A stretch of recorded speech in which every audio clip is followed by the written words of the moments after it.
আসসালামু আলাইকুম। আমার নাম সৈয়দা নাদিরা বেগম। আমি চিকিৎসা ফাউন্ডেশন থেকে নারীদের ক্যান্সার বিষয়ক একটি কোর্স করেছি। এই কোর্সের স্যার ছিলেন ডক্টর মিজানুর রহমান এবং পবিত্র কুমার শীল স্যার ছিলেন। আমি আজকে সার্ভিক্যাল ক্যান্সার সম্পর্কে কিছু বলবো। জরায়ুমুখে অস্বাভাবিক কোষ বৃদ্ধির কারণে এই সার্ভিক্যাল ক্যান্সার হয়ে থাকে। এইচপিভি সংক্রমণের কারণে ক্যান্সার হয়। বিশ্বে 90% মহিলাদের ক্যান্সারটা হয়ে থাকে। এইচপিভি ভ্যাকসিনটা নিলে ক্যান্সার অনেক অংশে রিমুভ করা সম্ভব, কিওর হতে পারে।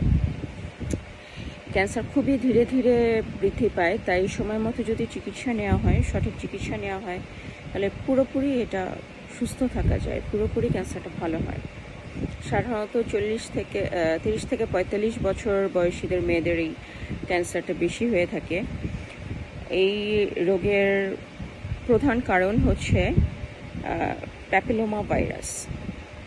অন্যান্য কারণগুলো হচ্ছে একাধিক যৌনসঙ্গী, তারপর হচ্ছে ধূমপান, ইমিউনিটি সিস্টেমটা দুর্বল থাকা, শরীরের অনেক সময় জন্ম নিয়ন্ত্রণ পিল অনেক দিন ধরে খায় অনেকে, তো সেক্ষেত্রে এই ক্যান্সারটা হওয়ার সম্ভাবনা অনেক বেশি থাকে। আনহাইজিনিক জীবনযাপন করে, সেক্ষেত্রে এটা অনেকাংশে বৃদ্ধি পায় এই ক্যান্সার হওয়ার সম্ভাবনাটা।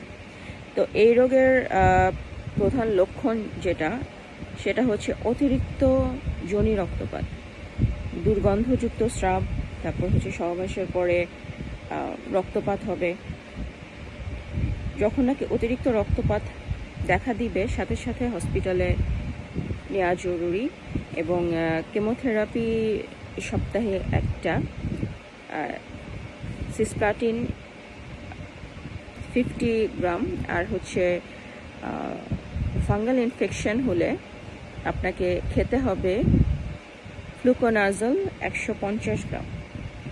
আর এই সময়ে সবার ক্ষেত্রেই স্বাস্থ্যকর জীবনযাপন খুবই প্রয়োজন এবং আপনার তাজা শাকসবজি, সবুজ শাকসবজি, বিশেষ করে সবুজ শাকপাতা, ফল, এগুলো বেশি খেতে হবে। বাট প্রসেসড ফুড একদমই বন্ধ করে দিতে হবে, কখনোই খাওয়া যাবে না। ধূমপান খাওয়া যাবে না, অ্যালকোহল জাতীয় খাবার একেবারেই খাওয়া যাবে না। Thank you. আসসালামু আলাইকুম।